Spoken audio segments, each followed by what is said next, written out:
Welcome back, ladies and gentlemen, to the recap of round number 8 from the Austrian Chess Championship 2026. Today I played against my student, Peter Balint, who is one of the very talented young players Austria has to offer. I think now he is 16 years old and he's already a very strong player at his age, and I started working with him, I think, around 3 years ago. He's actually my first student, and 7 rounds in, 7 draws, and do you think I was able to break the drawing streak? Let's have a look at the game. So I started with one d4 in this game. The thing about the game itself is that, of course, since I'm working with Peter, we are looking at various openings as well together.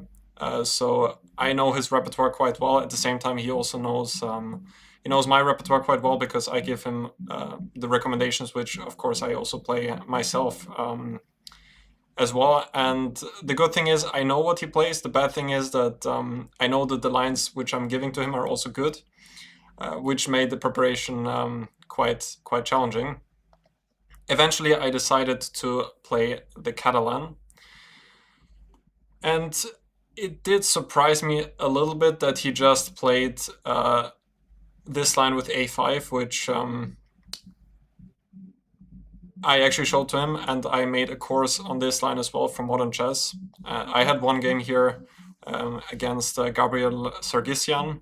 The big idea being after queen c2 not the main line with knight c6, intending knight b4, but instead the move a4. I just quickly looked at this before the game. I didn't really think that he would go for this, so I was looking mostly at some other things, and therefore now I was spending some time and trying to figure out which line I want to choose. Eventually, I decided to go for the move bishop f4, which I knew is one of the very critical continuations in this position. In general, the idea of this a4 is that black stays flexible with the knight on b8, and quite often it can still go to d7. Like after rook d1, which is another logical move, the idea is knight bd7. And another critical line here is knight c3, but here things get quite sharp. White can take the pawn on c4. This is also playable for white, and it's an option. You can sacrifice the pawn, and then maybe knight e5 was one move, and some positions like this can then appear. But black is also staying fairly solid here. I actually covered this line in a separate video on this channel. I think the video is titled like the craziest Catalan game you'll ever see. There was a game played in one open tournament featuring this line, which was quite entertaining. Yeah, eventually I decided to go bishop f4 here. And now he took on c4. I was actually not sure that this is the move here. I also thought that maybe knight bd7 is an option. The only thing is that here c6 doesn't work, because then I can take on b8, and then the a4 pawn is hanging. So here I'm just winning the pawn.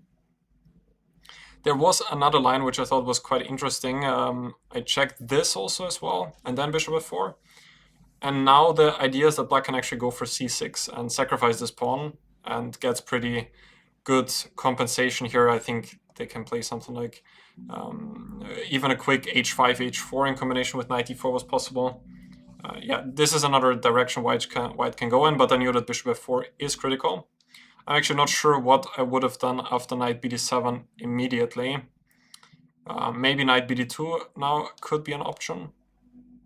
Maybe. But anyway, he went for dc4. This is often the reaction after bishop f4, since now black kind of wins the tempo on the bishop, and I decided to go back bishop d2. I was then also thinking if queen c1 is maybe one option, which could also be played perhaps with the idea of knight c3, and if black now captures on f4, I can take with the queen. But I was honestly quite happy just to keep pieces on the board and finally get a game, because I was not really able to achieve that in the last few rounds. And I just want to keep the material on the board. The pawn on a4 is though quite useful for black, just clamping down the position on the queen side. He played knight d7. I played knight c3. And here he spent a lot of time and eventually played knight b6, which then was actually quite an unpleasant surprise, because I only thought I can go back queen d3, but I completely missed his idea of going a3. And now if b3, he can jump with the knight to b4, which was then worrying me quite a bit. But actually, there is not much reason to worry here. Here, I made an absolutely, yeah, in hindsight, a really terrible decision, which is to take on d4 and then go b3. I realize that I'm not really playing for an advantage here at this point anymore. But I thought that the position is also quite interesting. The pawn on a3 can sometimes also be a weakness, and the knight is far away from the b4 square. So I thought it would still be quite playable. But the thing is that it turns out that b3 is just quite good for me. In the game, I was thinking like knight b4 and then queen b1 or queen e4. I was considering both.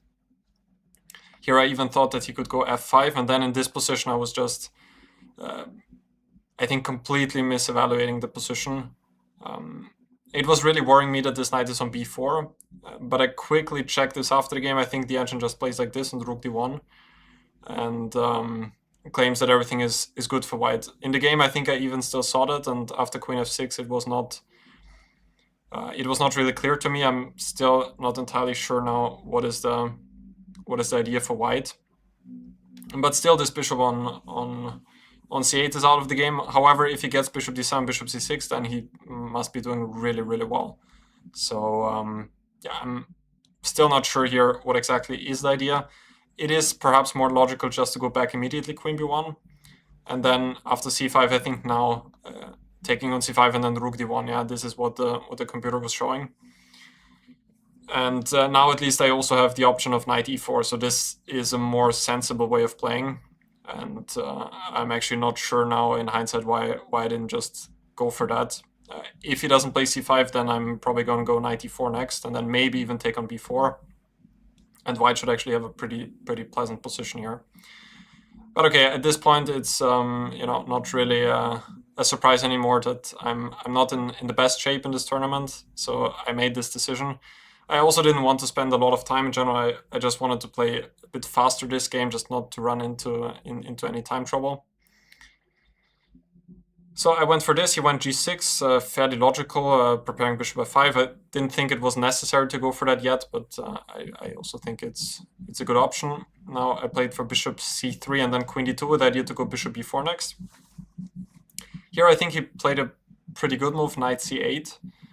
With the idea after bishop b4, he can go knight d6. I think if he doesn't have this, then it might not be so easy. Like if he goes for some move like queen d7, for example, or let's say c6, if I can exchange those two bishops, at least the pawn on a3 is then only protected once by the rook on a8, and maybe my hopes can become realistic at some point that the pawn on a3 can become a weakness. But yeah, knight c8 was a very good move. Bishop b4, knight d6, and now I decided to take on d6 because otherwise knight e4 would be coming, and I didn't see how to what to do against that. He took back with the queen, rook ac1. At this point, it's apparently I'm much worse here. I didn't think that in the game. I thought I'm perhaps slightly worse, but practically, it's still many pieces on the board and maybe not so easy. I also have some ideas, like in the game, which is to bring the knight to d3 and then maybe to get the knight to c5 and then to play b4. Here he played a move which surprised me quite a bit, rook fc8. We also discussed this after the game. I think this is it's just not the right plan in the position. He did say that he was thinking about plans with c5, but that's not really happening, at least not effectively. I was considering for him to go for something like h5, h4, and then to slowly prepare something on the king side, maybe just king g7. And another thing is that also whenever I get the knight to d3, black could even take on d3, and I mean he's never going to lose this one. Probably white wouldn't lose it either. But I think the main thing is that he doesn't even need to take on d3. He can maybe slowly prepare some initiative on the king side. It's also not entirely easy, like humanly speaking, how exactly. But if black stays like this, knight c5, I don't know, it's going to be such a big deal. Maybe black can protect the pawn on b7, and then he could try to improve the position. Still, I'm not entirely sure that the big advantage is realistic in human terms. But rook fc8 is not the right way to continue. I'm pretty sure of that. Now I played knight e1 with the idea to get the knight to d3. He played h5, h4. And here I think he made a mistake, which is queen b4, going into the endgame. He's still not worse here by any means, but it gave me kind of a chance to at least get a playable endgame. Instead, he could just, I think, wait. Let's say a move like king g7. And again, once knight d3 comes, at the very least, he can take here, put the queen to b4, and it's probably going to be equal, but I don't see any way how white can actually play here, and maybe black can still try to do something, maybe double up on the c file and then try to play c5 at some point. But probably it's going to be equal. But you know, it would have been a safer choice for black, I think. After queen b4, originally I thought I can also keep the queens on the board, which might be possible as well. But then I spotted this idea, which is kind of the highlight of the game, I would say. Because positionally speaking, I want to exchange those two bishops, since the bishop on f5 is quite strong. And then this bishop can be quite bad since the pawn is on a dark square. And I can get knight d3, maybe b4 at some point, and then I would actually be better. He played rook a5, which was another mysterious move to me. He played this move anticipating the endgame, which can now appear, which did appear in the game. And now he wanted to get this rook here so that he can play rook b5, avoiding my b4 plan. But already at this point, I was kind of, I was actually quite happy, because I'm not worse anymore, and I might even have the slightly more pleasant endgame, because the pawn on a3 now finally is sort of a weakness as well. And yeah, the game continued rook ca8. By the way, before we continue with that, there was another line which I was thinking about right here. I thought that c5 was another interesting way for him to make things a bit more concrete. And if I take on c5, then he can take with rook. And I thought that here in this position, he would have bishop b1. But still, I thought there is b4, and I can then go knight f3 with tempo on the bishop, and then maybe knight g5. The pawn on a2 is now firmly protected, so eventually I was not even sure that this is such a great idea. It was just something I thought about in the game. Yeah, so this happened, and now we got this fairly interesting endgame. And I just brought the king. I think this is the best plan, bringing the king to d3. That was a decent plan, and it's not so easy for him to actually find a great idea. He brought the king. I played rook c3. I could also start with f3 first, I guess, but I wanted to threaten, or at least pretend to threaten rook c5, because I thought exchanging one pair of rooks would be in my favor. He played rook a5, avoiding rook c5. And after f3, king e6, unfortunately here I made a big misjudgment. And I played rook c5 because I thought that the ensuing pawn endgame would be extremely close for black to hold to a draw. It turns out that the pawn endgame is just a draw. At least the way he played it, because he will always have counterplay with f6 g5, and I'm not in time to pick up the pawn on a3. At first, I thought I would be in time, so I actually thought he couldn't really enter the pawn endgame, but it turns out that he can, and this is really a bit of a shame, because if I would have played for the plan with g4, I think I would have excellent practical winning chances here. After the game, I proposed to move rook c2. And now actually g4 is becoming a huge threat, and his rooks are placed really badly here on the king side. We were discussing now rook a8 to bring the rook back. Now at first I could now play rook c5, and I can achieve exactly what I actually wanted to achieve, which is to exchange one pair of rooks. And now I thought it would be easier to attack this pawn. Also, I could be thinking of going e4 at some point, or of course b4 and bring the king to b3. That would be another idea. This is one option which poses significant problems to black. But I think even more challenging is to go for g4. And we were discussing this after the game. I think he needs to take. If I can take, then I can get the g file, and the h5 pawn is going to be weak. So this, rook h8, and now rook h1 or rook h2, doesn't really matter. And then rook f2 is coming, and then all of a sudden I have ideas with rook f1. And it seems like it's, I think it's very close for black to hold this to a draw. The computer probably can, but I will just play rook f2 next no matter what happens, and then rook f1 becomes a big threat. Like if he tries to bring this rook back, here, I could even play g5 now to just fix the pawns, then rook f4, then rook f1, and then I can always try to also go after this pawn, and it's just a very unpleasant defensive task for black. So this is quite upsetting that I, just went to this thinking that he can't go to the pawn endgame. Also, yeah, just not my tournament. That's the best way to put it. And unfortunately, the pawn endgame is just a draw. He played king e5, I played b4. I was actually still not aware that this is a draw. Even like 2-3 moves later, I thought still that I might just be winning, but Peter correctly assessed it that it's just a draw. Now f6 is important. If he goes, for example, f5, then I can just seal everything with f4 and then just pick up the pawn. So this would just be, I think this would just be winning for me. Yeah, even with, like, I was just now thinking if black tries to do something like this, but even this should be just winning because I can play king b3 and then a4. It should be faster than black can pick up the pawns over here.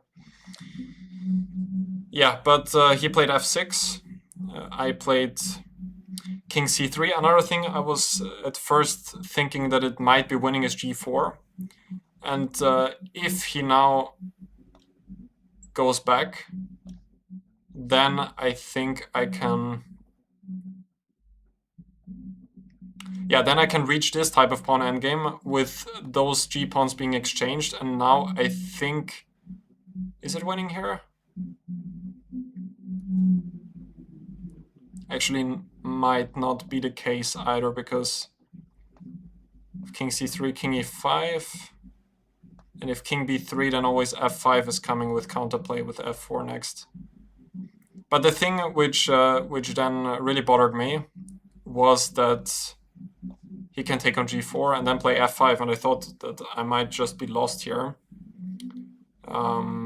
Yeah, because if I take, he can take with the king, and then he will pick up my h4 pawn. So g4 just didn't work. I played king c3, king f5. Also, if he goes for this move here, I thought that there was something, but maybe it's actually also possible. Because still, if king b3, he can take, go f5, and it's the same like we've just seen. I think here black should just be in time. I think I saw king d3, but it should probably transpose to what happened in the game. I just had this position without the b-pawns, but I assume that it doesn't matter.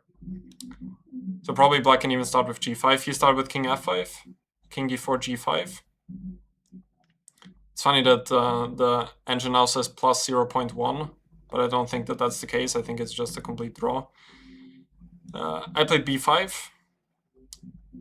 Again, the problem is if he goes for... Like if he takes the pawn on h4, then I think it's now actually losing. Because now if he goes back, then I can take and then I can go e4. And I think that this endgame is winning. Because if he goes f5 check, I can go here. And if he waits, let's say I go f4. Even if he... Let's say he gets even this position, then I should be winning like this because I have the outside passed pawn. This was generally my idea, to get something like this. But the problem is, if he does not take on h4 like he did in the game, then all of this doesn't work, because if I go e4 now, then he can take, go f5 check, and then f4. And all of a sudden I'm the one who is losing. And what I also now just realized is that none of these king races are actually working. Like king b4, I think I'm only risking here. He can go g4, take with the king. And here I thought king f3 is very precise. And yeah, let's say I go here, take, and or let's say I go to b4. I thought that I'm only risking here because black is the one who queens first, and well, actually I'm just losing here. I even saw this until queen d4 check, and then I stopped because he will win the c5 pawn. Maybe there's even something better, like queen b1 check could also be winning, but yeah, I saw all of that, and then I decided here to repeat moves and offer a draw, which he accepted. Yes, of course, another disappointment, as you can see from my general mood. I'm generally trying to get fighting games in at the very least for the last like 4 or 5 games in against Dominic and against Lucas. I was trying to be solid, but basically in all of the other games I was really trying to play for a win. But I'm not sure what is going wrong here. I think I'm just not in the best shape, and it can happen. In the meantime, at the very least, I'm getting used to, or I am already used to those experiences. It can happen, and important thing is just to look towards the future, looking forward to the Olympiad, and of course there's one more game tomorrow as well, which I also still have a chance to get one win, and hopefully I can achieve that. Yeah, that's it for today. Hope you guys enjoyed this recap, and I will see you tomorrow in the evening, since the round starts at 10 in the morning, and I will probably record the recap when I'm back home in Vienna. Thank you to all of you who have been supporting me in the comments as well. This always means a lot to me, and it's great to see that you are still watching those recaps, even though the games do not end with decisive results so far. So thank you guys, and I'll see you soon.